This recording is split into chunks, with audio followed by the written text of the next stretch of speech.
Guweiz. I don't know how to say the name.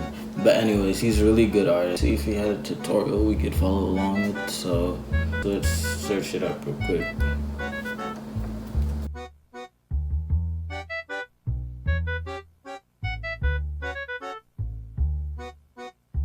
No! A time-lapse tutorial.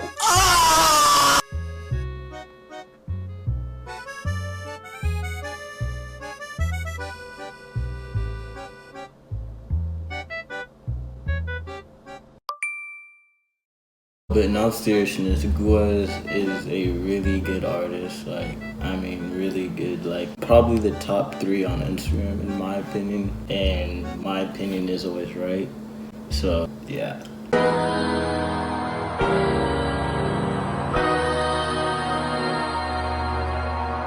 Alright, so the piece I chose for this was Windows by Guweiz. Why'd I choose this one? It's because it's a portrait, so it's the easiest to replicate. And plus, it's actually one of my favorites, so that too. I know I said this would be easy to replicate earlier, but there's actually a lot that went into this piece, like perspective, composition, value, buzzword to make it seem like I know what I'm talking about, but I actually don't. Well, I know he does grayscale to color, but I don't need to do that because I'm just copying what I see, so yeah. Alright, starting off with a simple sketch here. I'm just roughly placing things around here because it's not set in stone. Remember, you could always move around things. For some reason, when I started digital art, I thought it was cheating because I could literally move around everything and not worry about making mistakes, but take advantage of the medium, always. And as you can see here, I'm struggling doing the face because it's the stupid 3/4 view that everyone hates to draw. I don't know what it is about drawing that other eye, but it just gets on my nerves.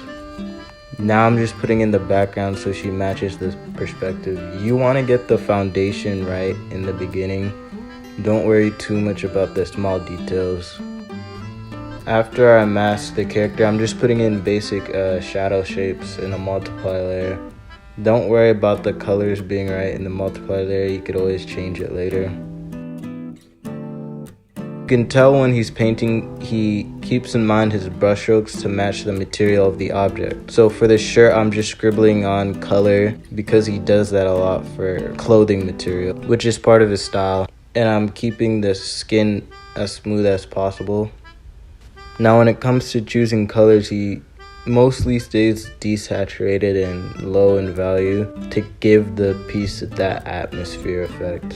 And I'm keeping that in mind when I'm picking my colors. I only have a few saturated hues here and there.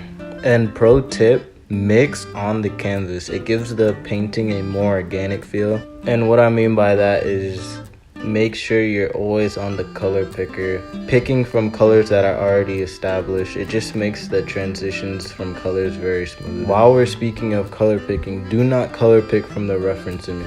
I would say for beginners, only use 1 to 3 times where you color pick from the reference image, but that's only if you're absolutely stuck. At this point, I'm turning off my sketch lines and I'm getting ready to render. And to render, I just use a soft round brush to make the transition smoother.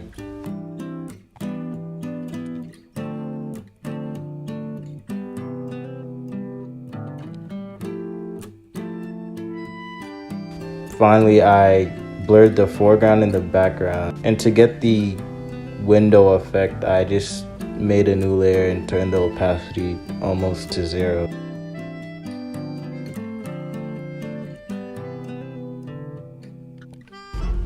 I couldn't find the font for the numbers, so I had to manually paint it and use the transform function.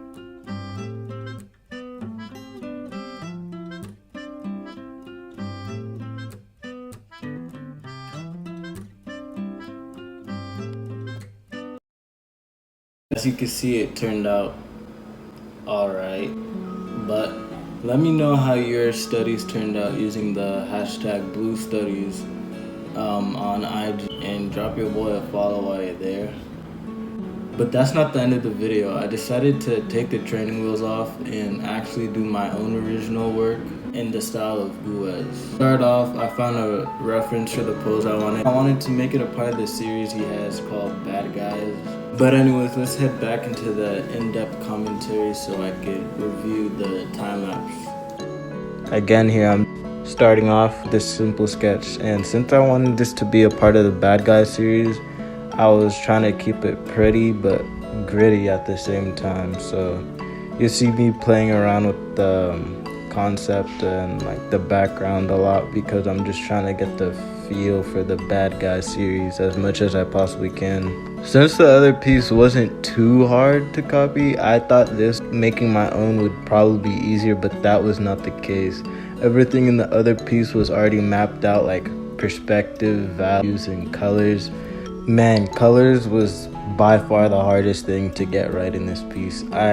You see me, I try to stick to complementary colors, and I'm playing around with the clothes to try to make it unique in my own style. So I think I like the way the clothes came out, and I'm trying to keep the brushwork exactly like how he does it. And I don't know if I got it, but I was somewhat close. And I'm just putting in a small vignette here because he always likes to put the highest contrast around the face. I'm not too sure if I went with the right background here, but there's always the next piece. Yeah, now I'm just doing rendering, and I absolutely hate rendering because it's so time consuming, but it's the most important part of the piece because it's like polishing it. So yeah.